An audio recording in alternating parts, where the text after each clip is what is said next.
যে অবস্থা,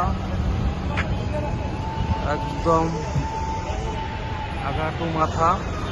চেয়ারম্যান বাড়িতে অ্যাক্সিডেন্ট করে মারা গেছে দুজন লোক শ্রমিক, যার জন্য সব কিছু ব্লক করে রাখা হয়েছে।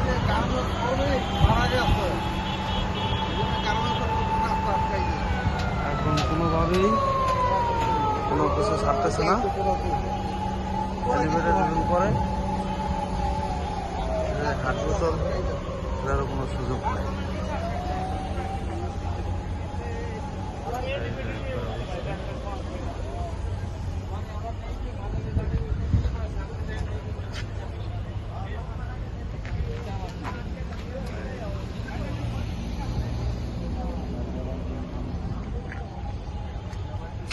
অনেকজন পোশাক পোশাক করতেছে এলিভেটরের উপরে, কিছু করার নাই, তারা ঘন্টার পর ঘন্টা আটকে আছে।